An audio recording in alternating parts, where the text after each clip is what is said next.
अजीबोगरीब बंटवारा। एक गांव में दो भाई रहा करते थे। बड़ा भाई का नाम था राजू और छोटे का नाम था बिरजू। दोनों भाई स्वभाव से बिल्कुल ही अलग थे।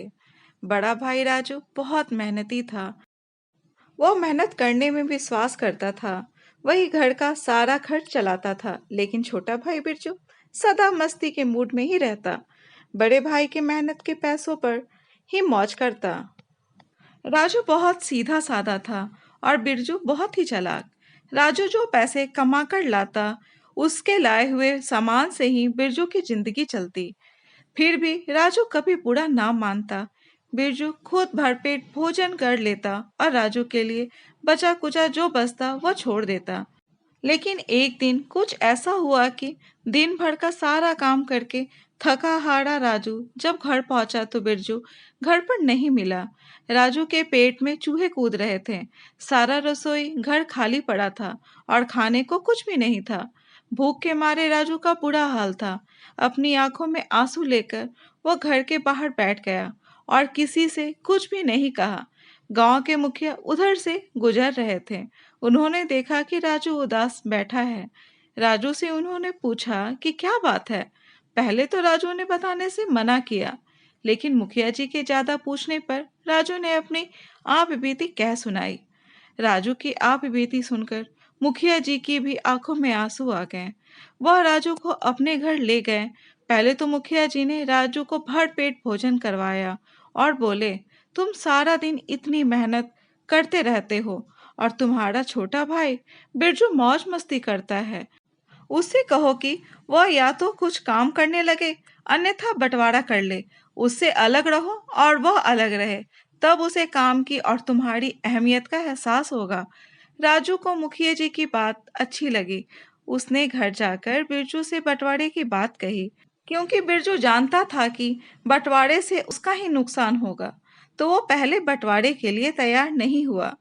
लेकिन राजू के जिद करने पर बिरजू मान गया और बोला कि अगर तुम्हें बंटवारा करने का इतना ही शौक है तो चलो बंटवारा कर लेते हैं। पिताजी हम दोनों के लिए मरते समय केवल तीन चीजें ही छोड़ गए थे। पहली कंबल, दूसरी भैंस और तीसरी आम का पेड़। तो केवल इन्हीं चीजों का बंटवारा होगा। राजू बोला, मुझे यह शर्त मंजूर है। बिरजू बहुत चालाक था। वह इसमें भी कुछ अपना फायदा ढूंढने की कोशिश करने लगा। उसको एक चाल सूझी और बोला, कंबल को दो हिस्सों में काट कर किसी के भी काम का नहीं रहेगा। इसलिए ऐसा करते हैं कि दिन में इस कंबल को तुम रख लो और यह कंबल रात को मेरा काम आएगा। इसी तरह एक भैंस को भी बांटा नहीं जा सकता, तो भैंस का आगे का मुंह का हिस्सा तुम्हारा हुआ और पीछे का मेरा। अब तीसरा पेड़ था, तो आम के पेड़ के नीचे का भाग तुम्हारा होगा और ऊपर का मेरा। अब यह बंटवारा बराबर बराबर हो गया है। अभी भी कोई शक हो तो तुम मुझे बता सकते हो। राजू बहुत सीधा साधा था। उसे बिरजू की चालाकी समझ में नहीं आई और उसे बंटवारा ठीक लगा। वह खुशी खुशी कंबल को लेकर अपने काम पर चला गया। दिन में बहुत ही तेज धूप निकलती थी, तो राजू को कंबल की जरूरत ही नहीं पड़ी। शाम को जब ठंडा मौसम हो गया, तब राजू वह कंबल ओढ़ लिया। रात होते ही बिरजू कंबल लेने राजू के पास पहुंच गया और बोला कि तुम्हारा कंबल ओढ़ने का समय खत्म हो गया है। रात में यह कंबल मेरा है। राजू दिन भर काम करके परेशान था। ऊपर से यह ठंड उसे सता रही थी और बिरजू मजे से कंबल ओढ़कर रात भर सोता रहा। जब सुबह हुई, तब राजू को थोड़ी गर्माहट का एहसास हुआ। राजू सुबह उठकर भैंस को चारा डालने चला गया और दूध निकालने बैठ गया। तभी बिरजू आया और बोला कि दूध निकालने का अधिकार मेरा है, क्योंकि भैंस का पिछले हिस्से का मालिक मैं हूँ। और ऐसा कहकर बिरजू ने राजू के हाथों से बाल्टी छीन ली और खुद दूध निकालने बैठ गया। राजू बेचारा चुपचाप आम के पेड़ के नीचे आकर बैठ गया। अब उसे बड़े जोर से भूख लग रही थी। आम का पेड़ फल से भरा पड़ा था। आम तोड़कर खाने लगा। तभी बिरजू आया और उसे बोला कि तुम बड़े बेईमान हो, मेरे आम खा रहे हो। पहले तो तुम दूध लेने लगे और अब आम खाने लगे। क्या तुम्हें पता नहीं कि आम के पेड़ का ऊपर का हिस्सा मेरा है? तो उसके सारे आम भी मेरे हुए।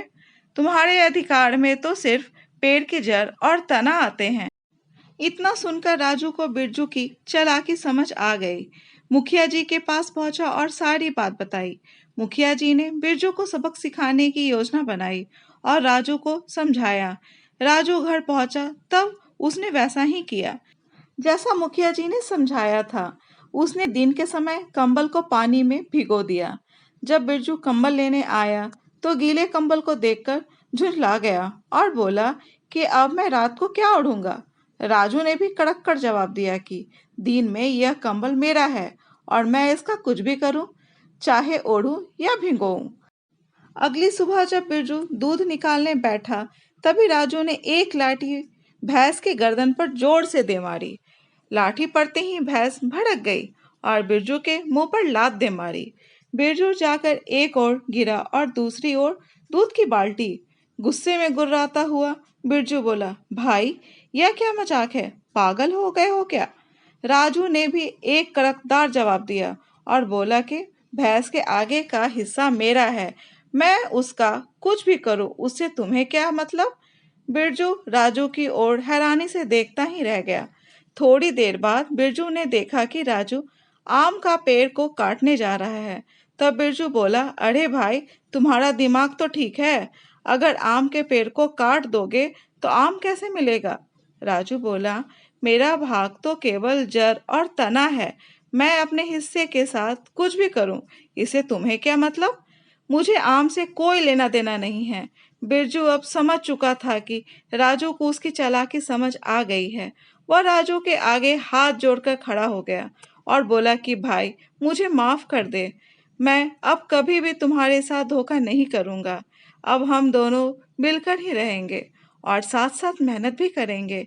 इसके बाद दोनों भाई मिलजुल कर रहने लगे। दोस्तों, ये कहानी आप लोगों को कैसी लगी कमेंट बॉक्स में ज़रूर बताएं। और अगर कहानी अच्छी लगी हो तो कहानी को लाइक, शेयर और चैनल को सब्सक्राइब करना ना भूलें। कहानी सुनने के लिए बहुत बहुत धन्यवाद।